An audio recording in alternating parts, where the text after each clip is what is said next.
We're here with Gary Germer with Gary Germer and Associates. And Gary, number one, a little Botox wouldn't hurt, and a different shade of makeup might do you a little bit.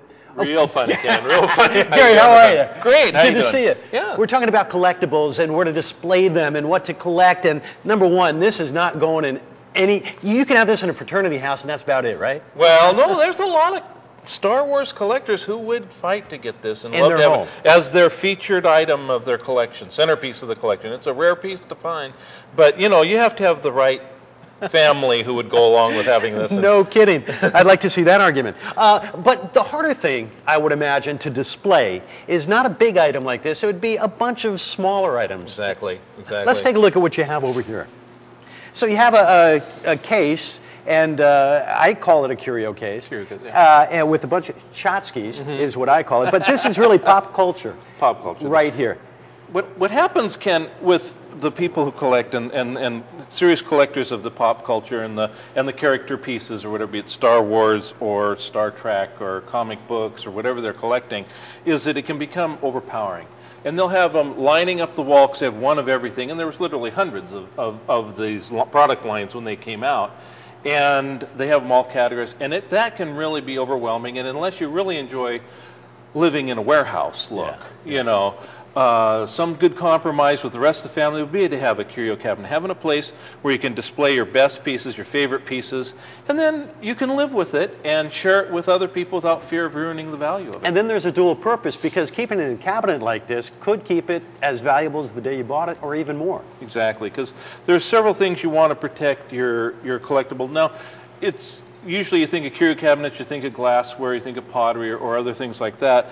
But these things have significant value you want to protect. So the three things you're protecting against are, first and foremost, light.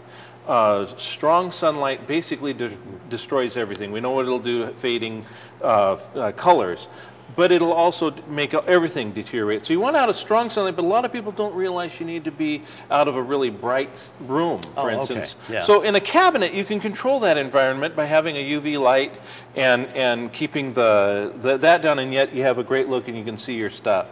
The other thing you want to protect against humidity and elements in the air like that, cooking oils, things you live with every day that just would get on your things. It'll protect it from that dust and humidity settling on your collectible. Something you mentioned earlier, if you have ivory, you want to maybe keep a little glass of water. Some things you want more humid, yeah, right. And it depends on the climate where you're at. And definitely, like if you were in a drier climate, you want to have that to keep your ivory and opals and things that will dry out and crack. Yeah, absolutely. All right, and number three? Number three is critters, and usually little kids running through and banging it to keep people out of it.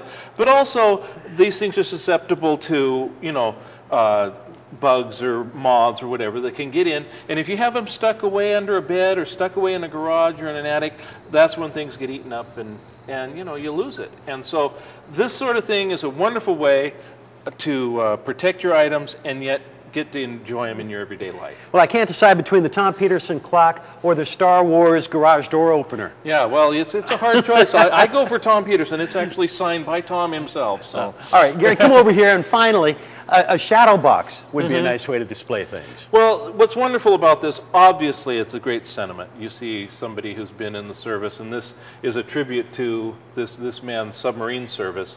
But what happens to me when I run estate sales is that I open up a drawer, and it's the whole memory of a man's service to his country, as one instance, or someone's service to their school, or whatever was the mementos of their life are stuck in a drawer.